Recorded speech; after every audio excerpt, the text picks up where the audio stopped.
কাল থেকে উত্তাল পাকিস্তান।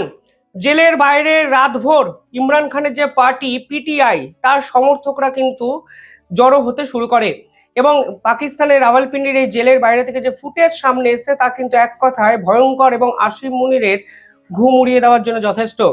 চারিদিকে কাতারে কাতারে মানুষ কার্যত জেলের যে প্রেমিসেস সেটাকে তারা ঘিরে ফেলেছেন এবং আজকের মধ্যে যদি ইমরান খান নিয়ে কোনো পজিটিভ বার্তা পাকিস্তান সেনাবাহিনী বা সরকারের পক্ষ থেকে না আসে তাহলে কিন্তু পাকিস্তান বড় সড়ো এক সিভিলিয়ান ওয়ারের দিকে যাচ্ছে, তা কিন্তু 100% নিশ্চিত।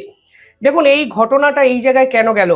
পাকিস্তানের অন্যতম বড় সংবাদ সংস্থা সামা টিভি তারা সরাসরি কালকেও দাবি করে বসে যে ইমরান খানকে জেলের ভিতর আইএসআই এর যারা তদন্তকারী অফিসার আছে তারা শেষ করে দিয়েছে, অর্থাৎ খতম করে দিয়েছে। এবং এই পুরো জল্পনাটি আরো 100% বেড়ে যায় যখন পাকিস্তানের দুজন মন্ত্রী ইমরান খানের এই মৃত্যুর খবরে শিলমোহর দেন।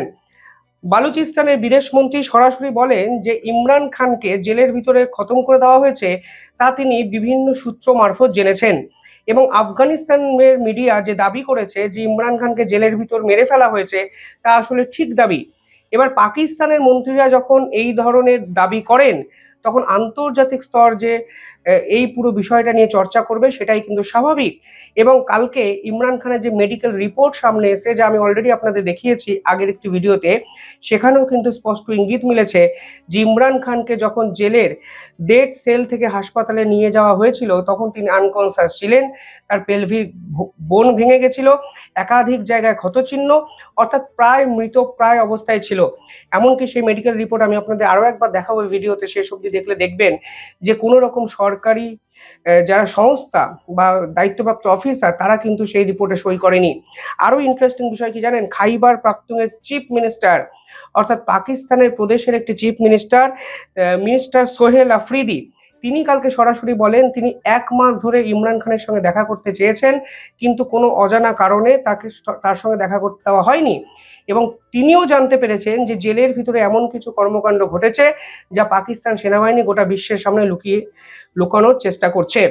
দেখুন আজকে পাকিস্তানের যে এখন যে অবস্থা এর পিছনে আমেরিকার তো একটা প্রত্যক্ষ যোগাযোগ আছে এবং বিভিন্ন মিডিয়া রিপোর্ট আমি দেখছিলাম যে আসিম মুনির যদি ইমরান খানকে খতমও করে দেন তাহলেও কিন্তু আমেরিকার নির্দেশ ছাড়া উনি সেটা করতে পারবেন না।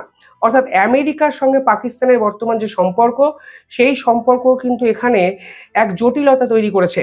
কেন জটিলতা তৈরি করেছে বলছি, কারণ ইমরান খান আমেরিকার খুব একটা পছন্দের ব্যক্তি ছিলেন না এবং ইমরান খানের একাধিক ইন্টারভিউ যদি আপনারা দেখেন তাহলে দেখবেন উনি বারংবার করে আমেরিকার গোয়েন্দা সংস্থাকে বিভিন্ন ইস্যুতে দায়ী করেছেন। আমি সেই ভিডিও ক্লিপিংসও আজকে আপনাদের জন্য নিয়ে এসেছি, আপনারা সবটা দেখবেন এবং বুঝবেন কিভাবে পাকিস্তানের আসিম মুনির আসলে ফ্যাসিস্ট হিসাবে নিজেকে পাকিস্তানে এস্টাবলিশ করলেন। আমাকে কমেন্টে অনেকেই জিজ্ঞাসা করেন যে ইনকাম কিভাবে বাড়ানো সম্ভব। এর জন্য আজ আমি একটি অ্যাপের সঙ্গে আপনাদের পরিচয় করে দিচ্ছি। সে অ্যাপটার নাম মার্কেট উলফ। মার্কেট উলফ হলো একটি সেবি রেজিস্টার্ড অ্যাপ যেখানে আপনি লগ ইন করে খুব সহজেই ইনকাম বাড়াতে পারেন। এবার আপনাদের দেখাচ্ছি এই মার্কেট উলফ অ্যাপ আপনারা কিভাবে ব্যবহার করতে পারেন। দেখুন প্রথমে আমি পিন দিয়ে এই অ্যাপে লগ ইন করলাম।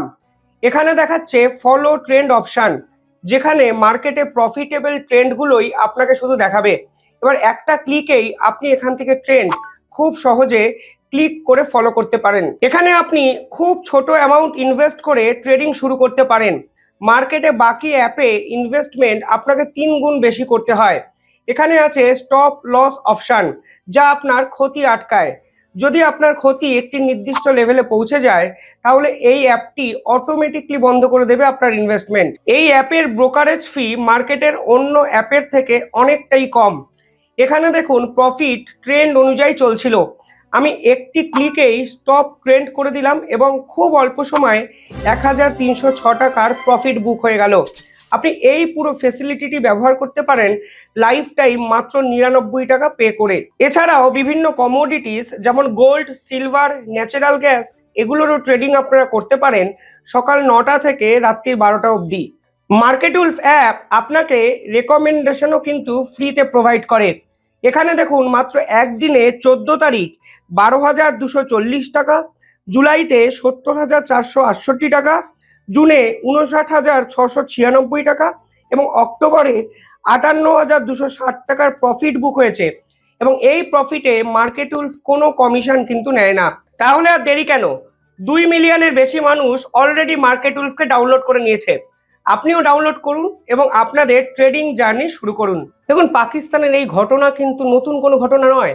জুলফিকার আলী ভুট্টো, পাকিস্তানের প্রাক্তন প্রাইম মিনিস্টার, তাকে কিন্তু 1979 সালে জেলে যখন বন্দি করা হয় তখন কিন্তু হঠাৎ করে তাকে ফাঁসির সাজা দিয়ে দেওয়া হয় এবং তার কিন্তু সে সময় কোনো প্রপার ট্রায়াল হয়নি, বিচার হয়নি, কিছুই হয়নি এবং পরবর্তীকালে সুপ্রিম কোর্টও বলেছিলেন যে Zulfikar Ali Bhutto did not get a fair trial. অর্থাৎ পাকিস্তানের এই ঘটনা কিন্তু নতুন নয় এবং নতুন নয় বলেই এই জল্পনাটা কিন্তু আজকে এই জায়গায় চলে গেছে। 2002 সালে 2022-এ যদি আপনারা দেখেন তাহলে দেখবেন ইমরান খান কিন্তু বিভিন্ন ইস্যুতে আমেরিকার বিপক্ষে বিভিন্ন স্টেটমেন্ট দিয়েছিলেন এবং ঠিক তারপর থেকেই পাকিস্তান সেনাবাহিনীর সঙ্গে তার সম্পর্ক কিন্তু অত্যন্ত খারাপ হয়ে যায় এবং পরিষ্কারভাবে ইমরান খান তখন বলেছিলেন শেখ হাসিনার মতোই যে আমেরিকা চাইছে তাকে যেন পাকিস্তানের পাওয়ার থেকে সরিয়ে দেওয়া হয়।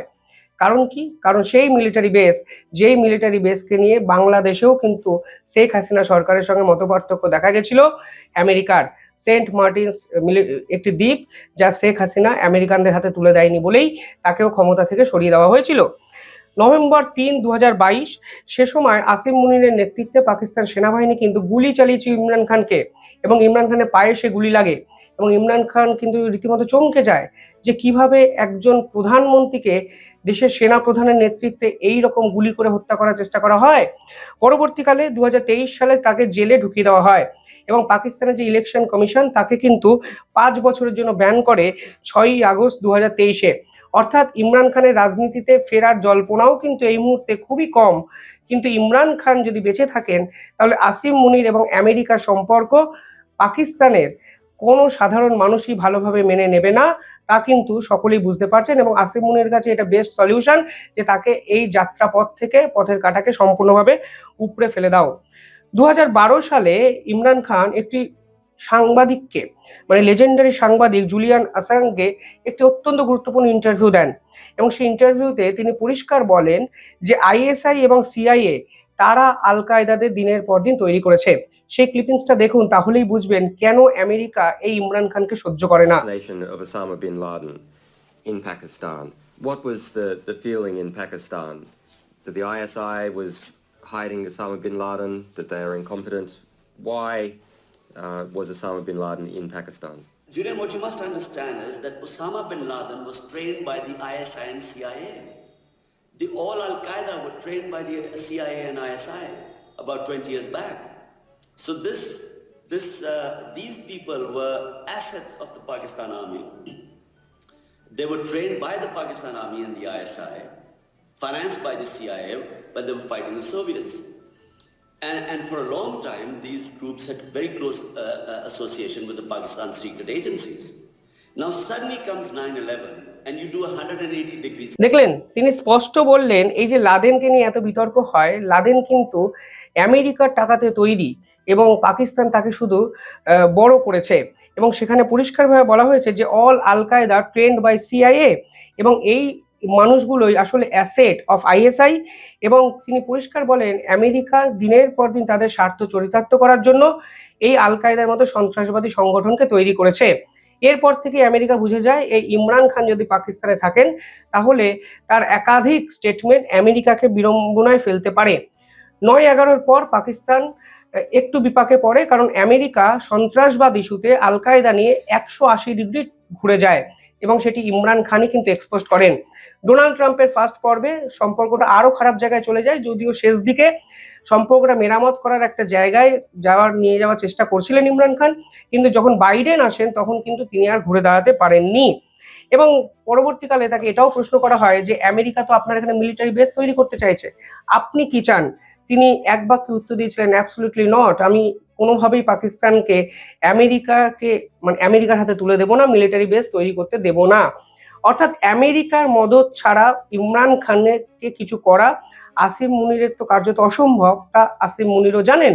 আর আজকে এই চরম গোপনীয়তার জন্য আমেরিকার হাতকে অনেকে দায়ী করছেন এবং বিশেষজ্ঞরা বলছেন যদি ইমরান খানকে ন্যূনতম আনকনসাস অবস্থায় অন্য কোথাও স্থানান্তরিতও করা হয়, সেটাও কিন্তু আমেরিকাকে না জানিয়ে এই পাকিস্তান সরকার করবে না। কারণ কোনো অবস্থাতেই পাকিস্তানকে মানে আমেরিকা পাকিস্তানকে চটাবে যেমন নয়, পাকিস্তানও কিন্তু আমেরিকাকে ঘোড়া ডিঙিয়ে ঘাস খাওয়ার মতো অবস্থাতে নেই। কারণ একাধিক ডিল করে আসিম মুনিরকে অলরেডি ফাঁসিয়ে দিয়েছেন ডোনাল্ড ট্রাম্প। সে বালুচিস্তানের ক্রিটিক্যাল মিনারেলস ডিল বলুন, পেট্রোলিয়ামের ডিল বলুন, ফলে সব জায়গায় আমেরিকার 100% প্রভাব পাকিস্তান সেনাবাহিনী, পাকিস্তান সরকারে এখন ভীষণ মাত্রায় বিরাজমান। আর এই মুহূর্তে দাঁড়িয়ে ইমরান খান হলো আমেরিকা এবং পাকিস্তানের একাধিক ডিল হওয়ার ভীষণ বড় একটি কাঁটা, এবং কাঁটাকে যদি এখন নিঃশব্দে সরিয়ে ফেলা যায় তাহলে প্রতিবাদ করার মতো কেউ নেই। যদিও কালকে বিক্ষোভ বিভিন্ন জায়গায় কালকে দেখানো হয়েছে, পাকিস্তান কার্যত অশান্ত, উত্তপ্ত, এবং এই সরকার এতটাই ফ্যাসিস্ট। এই যে ইমরান খান বোন, তার বিরুদ্ধে কিন্তু অ্যান্টি টেরোরিজম অ্যাক্টে মামলা দেওয়া হয়েছে 3টে। ফলে তার অপরাধ কি? তিনি দাদার সঙ্গে দেখা করতে চেয়েছেন, এবং যেটা রুটিন মিটিং, সেখানে ইমরান খানের লিগাল টিম উপস্থিত ছিলেন, এবং ইমরান খানের লিগাল টিমের পক্ষ থেকে বলাও হয়েছে যদি ইমরান খানকে আনকনসাস অবস্থায় অন্য কোথাও সরিয়েও নিয়ে যাওয়া হয় তাহলেও সেটা জানানো হোক পরিবারকে। পরিবারকে জানানো হবে না কেন? हम आपके सामने ये एक कारकुन पीटीआई के खड़े हैं जिनकी एक टांग कट गई थी, तो ये देखें कि ये भी इन्हीं का शिकार है और ये कहते हैं मैं फिर भी आऊंगा, मैं एक टांग पे भी आऊंगा। तो ऐसे इमरान खान के पास ये लोग हैं।